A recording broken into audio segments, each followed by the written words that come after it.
آگے سورہ القلم ہے. اس سورہ مبارکہ میں یہ بھی جو ہے صورت مکی صورت ہے، اور اس سورہ مبارکہ کے آغاز میں اس بات کو بیان کیا گیا ہے کہ کفار وہ کہا کرتے تھے حضور علیہ السلام کو کہ یہ مجنون ہیں. تو فرمایا کہ نون والقلم وما یسطرون ما انت بنعمت ربک بمجنون. اللہ اپنے تیرے رب کی نعمت سے، اپنے رب کی نعمت سے تو مجنون نہیں ہے، یعنی مجنون آپ نہیں ہیں. آپ کو جو کہتے ہیں یہ مجنون، آپ مجنون نہیں ہیں. وَإِنَّ لَكَ لَأَجْرًا غَيْرَ مَمْنُونٍ وَإِنَّكَ لَعَلَىٰ خُلُقٍ عَظِيمٍ. بلکہ آپ تو اخلاق حسنہ کے اعلیٰ ترین مرتبے پر فائز ہیں. تو آپ اس بات سے پریشان نہ ہو کہ لوگ آپ کو کبھی ساحر کہتے ہیں، کبھی شاعر کہتے ہیں، کبھی جادوگر کہتے ہیں، کبھی مجنون کہتے ہیں. ایسی بات نہیں ہے. حضور علیہ السلام کو تسلی دی جا رہی ہے.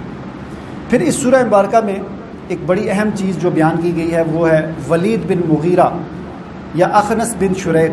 یہ بڑے بڑے کافر تھے، دو بڑے سردار تھے. حضور نبی کریم صلی اللہ علیہ وسلم کو بہت تنگ کیا کرتے تھے، بہت اذیت دیتے تھے. اللہ تعالیٰ نے چند آیات کے اندر ان کی حقیقت کو بیان کیا ہے. فرمایا کہ فلا تطیع المکذبین، آپ ان مکذبین کی بات کو نہ مانیں. ودوا لو تدہن فیدہنون، یہ تو یہ چاہتے ہیں کہ کچھ آپ مداہنت کریں اور پھر یہ کریں گے، یعنی کچھ آپ ان کی بات مانیں اور پھر یہ آپ کی بات مانیں گے، تو ایسا نہیں ہو سکتا.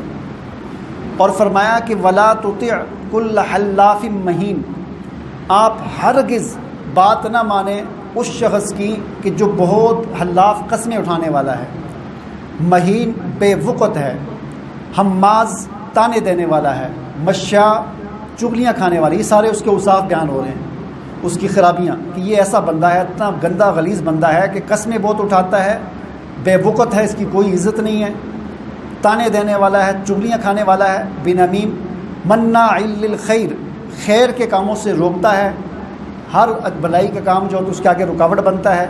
معتدن، حد سے تجاوز کرنے والا ہے. اثیم، انتہائی گناہگار انسان ہے. اور عتل، جفاکار ہے. بعد ذالک زنین، اس کے بعد یہ بے اصل بھی ہے، اس کے باپ کا بھی نہیں پتہ. یعنی اللہ تعالیٰ نے اس کا سارا چٹا کٹا کھول دیا کہ یہ ہے ہی حرام کی اولاد، اس کے باپ کا بھی نہیں پتہ. اور یہ حضور نبی کریم صلی اللہ علیہ وسلم کو جو ہے وہ تانے دیتا ہے، کبھی مجنون کہتا ہے. اس کے تو اپنے باپ کا بھی نہیں. یعنی اللہ تعالیٰ نے قرآن میں اس کی سارا دنیا کے سامنے، اب وہ تو لوگ عربی زبان کو سمجھتے تھے، وہ تو سمجھتے تھے، اس کا اتنی جو ہے وہ کھول کے رکھ دیا کہ یہ کیسا بدبخت انسان ہے. اور فرمایا کہ ان کان ذا مال و بنین اذا تتلی علیہ آیاتنا قال اساطیر الاولین، کہتا ہے کہ میرے پاس بڑا مال ہے، میرے پاس بڑے بیٹے ہیں، بڑا فخر کرتا ہے. اس کے 10-12 بیٹے تھے، میرے پاس اتنی دولت ہے، اتنے بیٹے ہیں. اور جب اس کو قرآن سنایا جاتا ہے کہتا ہے یہ تو قصے کہانی ہے، یہ تو کچھ بھی نہیں ہے. سنسمہ علی الخرطوم، اللہ تعالیٰ فرماتے ہیں کہ ان قریب ہم اس کی سونڈ پر داغیں گے. سونڈ سے مراد ناک، یعنی یہ بڑا باعزت بنتا کہ میری ناک بڑی اونچی ہے، میں بڑا سردار ہوں، بڑا عزت والا ہوں، تو ان قریب ہم اس کو داغیں گے، ایسا ذلیل کریں گے اسے کہ اس کو پتہ چلے گا.